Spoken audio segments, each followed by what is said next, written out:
అమరావతిలో మహిళల ఆత్మ గౌరవాన్ని నిలబెట్టండి.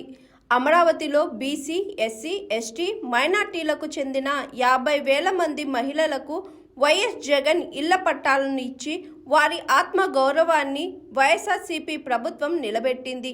కూటమి ప్రభుత్వం అధికారంలోకి రాగానే వాటిని రద్దు చేసి వారి ఆత్మ గౌరవాన్ని దెబ్బతీశారు.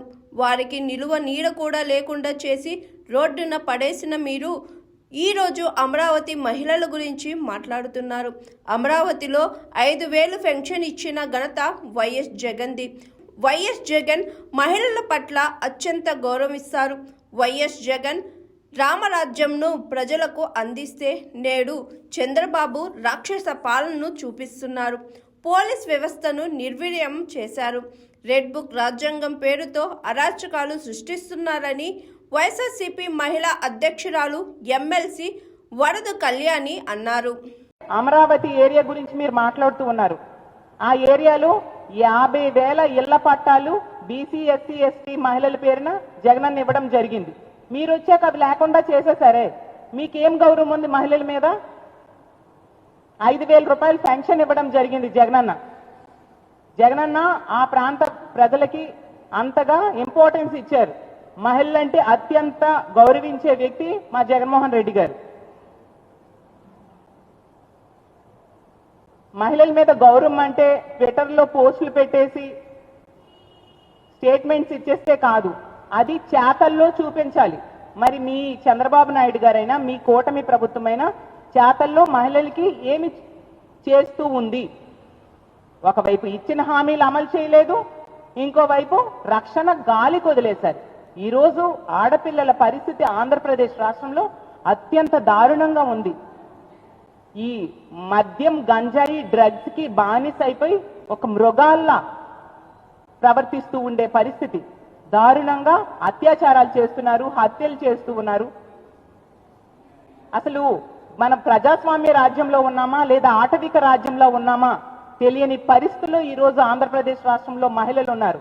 అంత దారుణంగా చిన్న పిల్ల లేదు, పెద్దోళ్ళు లేదు, ఆడది కనిపిస్తే చాలు ఈ కూటమి ప్రభుత్వం అధికారం వచ్చాక అత్యాచారానికో హత్యకో గురవుతున్నారు. ఈ రోజు తీసుకుంటే అసెంబ్లీ సాక్షిగా మీరే చెప్పారు, రోజుకి 70-80 కేసులు మహిళలపై అఘాయిత్యాలు నమోదవుతున్నాయని.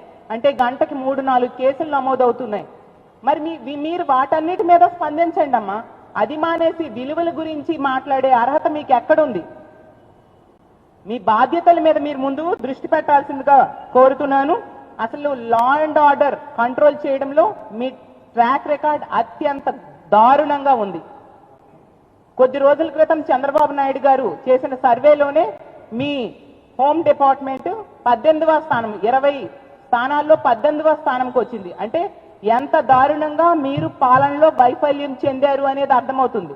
సాక్షాత్తు మీ డిప్యూటీ సీఎం గారే చెప్పారు, హోమ్ మినిస్టర్ గా మీరు వైఫల్యం చెందారు అని చెప్పేసి.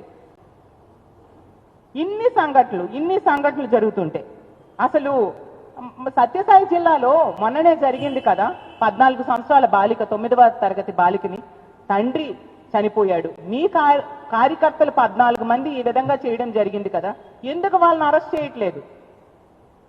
ఒక దళిత మహిళా హోమ్ మినిస్ట్రీ రాష్ట్రానికి ఉన్నారు, ఎందుకు ఈ దుర్మార్గులను అరెస్ట్ చేయట్లేదు? అంటే తెలుగుదేశం పార్టీ కార్యకర్తలు అయితే మీరు అరెస్ట్ చేయరా? ఒక మహిళా ఎమ్మెల్యే రాప్తాడు నియోజకవర్గానికి ఉన్నారు, ఆవిడ నివసిస్తున్న ఊరికి, గ్రామానికి దగ్గరలోనే ఈ సంఘటన జరిగింది. అయినా వాళ్ళకి న్యాయం జరగట్లేదే. అలాగే తీసుకుంటే మహిళా ఎస్పీ ఉన్నారు, ఆవిడైనా న్యాయం చేస్తుందని ఆశిస్తూ ఉన్నాను. ఆ జిల్లాకి మహిళా మంత్రి కూడా, మరి ఆవిడేం చేస్తున్నారు?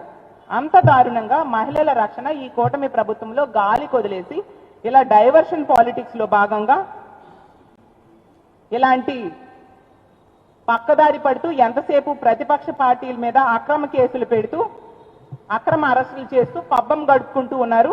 ఫైనల్ గా హోమ్ మినిస్టర్ గారికి మేము చెప్పేది ఒకటే, ఈ సంఘటనలో సాక్షి టీవీ డిబేట్ లో ఆ జర్నలిస్ట్ మాట్లాడిన మాటలు సమర్థనీయం కాదు అని వైఎస్ఆర్ కాంగ్రెస్ పార్టీ స్పష్టంగా చెప్పింది. సాక్షి టీవీ కూడా చాలా స్పష్టంగా దీనికి ఖండన ఇవ్వడం జరిగింది. ఆ జర్నలిస్ట్ కూడా వ్యాఖ్యలు వెనక్కి తీసుకుని క్షమాపణలు కోరడం జరిగింది. ఇంత జరిగాక కూడా ఈ విషయాన్ని పక్కదోవ పట్టిస్తూ దీన్ని పెద్ద సీన్ చేస్తూ డైవర్షన్ పాలిటిక్స్ ఆపేసి హోమ్ మినిస్టర్ గారు ముందు ఇన్ని సంఘటనలు జరుగుతున్నాయి, మహిళల మీద ఇన్ని అఘాయిత్యాలు జరుగుతున్నాయి, ఆ మహిళలకి రక్షణ కల్పించడం మీద దృష్టి పెట్టండి, జరిగిన సంఘటనల్లో ఆ దుర్మార్గులకి కఠినమైన శిక్షలు పడాలి, ముందు అరెస్టులు చేయండి అమ్మా, ముందు అరెస్టులు చేసి వాళ్ళకి కఠినమైన శిక్షలు పడేట్టుగా చేయాల్సిన అవసరం ఉంది. ఇన్ని సంఘటనలు మనం చూస్తున్నాం. అసలు మహిళల మీద అఘాయిత్యాలు జరగని రోజు లేదు. ఏ సంఘటనలో అయినా మీరు వాళ్ళకి ఆర్థిక సహాయం చేశారా అని నేను అడుగుతూ ఉన్నాను. ముందు ఆ కుటుంబాలకు ఆర్థిక సహాయం చేయండి. మీరు ఇలాంటి ప్రెస్ మీట్లు పెట్టడం మానేసి అసలు అనంతపురం వెళ్ళి అది ఇంటర్ విద్యార్థి హత్య కావించబడింది కదా, దారుణమైన హత్య కావించబడింది. ఆ కుటుంబం దగ్గరికి వెళ్ళి ముందు పరామర్శ చేయండి, అసలు ఏం జరిగిందో తెలుసుకోండి, చేసిన వాళ్ళకి అరెస్ట్ చేయండి. ఎందుకు మీరుంటున్న విశాఖపట్నంలో నా భీమిలిలో కూడా మైనర్ బాలిక మీద అత్యాచారం జరిగింది కదా, ఆ కుటుంబం దగ్గరికి వెళ్ళి వాళ్ళకి భరోసా ఇవ్వండి, ధైర్యం చెప్పండి. మహిళల మాన ప్రాణాలు కాపాడడం మీద దృష్టి పెట్టాల్సిందిగా హోమ్ మినిస్టర్ గారిని కోరుతున్నాను. ఇక ముందైనా ఇలాంటి తప్పుడు వ్యాఖ్యలు చేయడం మీద దృష్టి పెట్టకుండా మహిళల రక్షణ మీద దృష్టి పెట్టాల్సిందిగా హోమ్ మినిస్టర్ గారిని కోరుతున్నాం. ఇదే కనుక కొనసాగితే మాత్రం, ఇలా మహిళలకి రక్షణ లేని పరిస్థితి కొనసాగితే, ఇప్పటికే ప్రజల్లో తీవ్రమైన వ్యతిరేకత ఈ కూటమి ప్రభుత్వం మీద ఏర్పడింది. ఎందుకంటే జగన్మోహన్ రెడ్డి గారు రామరాజ్యం లాంటి పాలన ఇస్తే వీళ్ళు రాక్షస రాజ్యం లాంటి పాలన అందిస్తూ ఉండే పరిస్థితి. ఈ రోజు కూటమికి ఓట్లేసిన ప్రజలందరూ కూడా బాధపడుతూ ఉన్నారు. ఎందుకు ఇలాంటి వాళ్ళకి ఓట్లేసామా అని చెప్పి, గుడిలో ఉన్న దేవుణ్ణి వెలేసి మళ్ళీ దేవుడు కావాలని పూజలు చేస్తున్నట్టుగా ఉంది మా పరిస్థితి అనేసి వాళ్ళకు ఓట్లేసిన ప్రజలు ఈ రోజు బాధపడుతూ ఉండే పరిస్థితి. ఎప్పుడు ఎన్నికలు వచ్చినా మళ్ళీ వైఎస్ఆర్ కాంగ్రెస్ పార్టీకి పట్టం కట్టడానికి ప్రజలు సిద్ధంగా ఉన్నారు. అన్ని వర్గాల ప్రజల్ని మీరు మోసం చేశారు. పోలీస్ వ్యవస్థను ఈరోజు నిర్వీర్యం చేశారు. ప్రజాస్వామ్యంలో ఉన్నామా లేదా తెలియని పరిస్థితి. ఎంతసేపు రెడ్ బుక్ రాజ్యాంగం అమలు మీద దృష్టి పెట్టి ఎల్లో బుక్ లో ఇచ్చిన హామీలని తొంగలో తొక్కిన పరిస్థితి మనం చూస్తూ ఉన్నాం. కాబట్టి ఎప్పటికైనా ముఖ్యమంత్రి గారైనా హోంమంత్రి గారైనా ఈ కూటమి ప్రభుత్వంలో ఉన్న పెద్దలు ముందు మీరు ఇచ్చిన హామీలు అమలు మీద దృష్టి పెట్టండి, డైవర్షన్ పాలిటిక్స్ మానుకోండి, ఈ రాష్ట్రంలో ఉన్న మహిళలకి రక్షణ కల్పించడం మీద దృష్టి పెట్టాల్సిందిగా కోరుకుంటూ సెలవు తీసుకుంటున్నాను. Hi everyone, నేను మీ Pavani. Please like, share and subscribe GRTV. Hi, I'm Jyoti Singh. Please like and subscribe GRTV channel. అందరికీ నమస్కారం, నా పేరు Sambit. Please like and subscribe GRTV. Thank you.